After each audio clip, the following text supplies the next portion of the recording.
It's going. Alrighty. Hi everyone, my name's Paige. I'm a lesbian. I'm pretty open about that because I'm 28 and I've had enough time to get comfortable with that.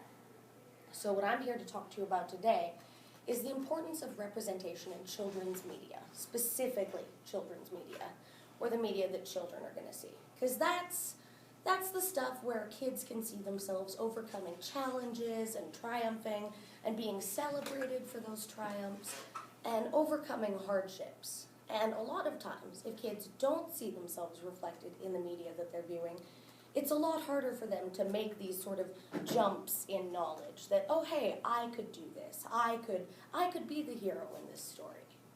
So I'm going to give us a couple examples of shows that have done representation really well. One of them is Steven Universe, which has a character, my favorite character, Garnet, voiced by R&B singer Estelle, in one point reveal that she is actually a fusion of two other gems, which are the sort of species that make up this cartoon.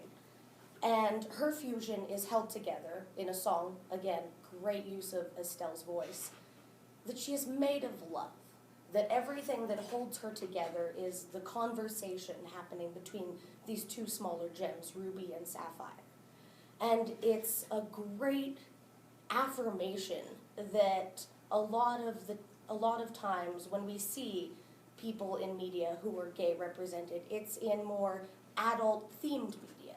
So we don't get to see cute things like them meeting eye contact for the first time and one of them blushing and actually setting the twigs she's standing on fire, or seeing them unsure how to dance for the first time.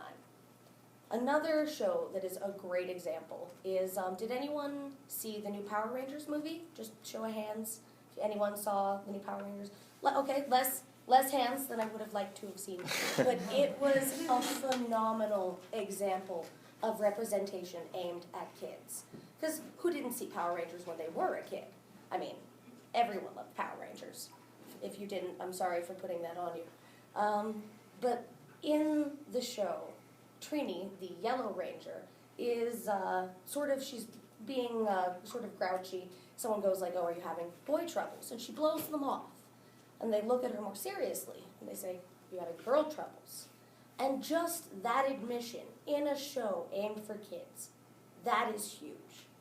And Trini is not the only example of great representation Power Rangers gave us. Billy, the Blue Ranger, actually admits to being autistic. He says, I'm on the spectrum, when another character makes a joke that he doesn't get, and he explains that he a lot of times doesn't understand humor. And he says, I'm on the spectrum, which is an admission a lot of times we don't get for characters that are oftentimes sort of coded as being autistics, like your Sherlock Holmes, your Dr. House, your Sheldon from The Big Bang Theory, characters who are very intelligent and who sort of are socially awkward, but we aren't given this admission, which for a kid watching the shows that they're growing up watching, is you just sort of wonder, well, is it just me? Am I that odd one out? And I'm going to end us with another way that kids tend to get their media, and that's what their family watches, what their parents are watching. And the example that I'm going to wax poetic about here is the show called Brooklyn Nine-Nine. It's set in New York City at the 99th District, and it features two black men, neither of whom are stereotyped, and their captain, Raymond Holt, is an openly gay black man, and in the show admits to a lot of the prejudices and hardships that he's faced going through. And in no time are those prejudices treated as the butt of a joke. It's always sort of the misunderstanding of Raymond's sexuality that is what is seen as humorous. You also have two excellent female detectives, both of whom are Latina, and neither of whom are sort of your stereotypical character that they would traditionally be cast as.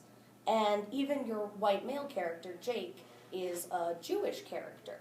And it's just a fantastic cast that does not treat sexuality or race or any of the many other things we have gotten used to being treated as a punchline, like a punchline.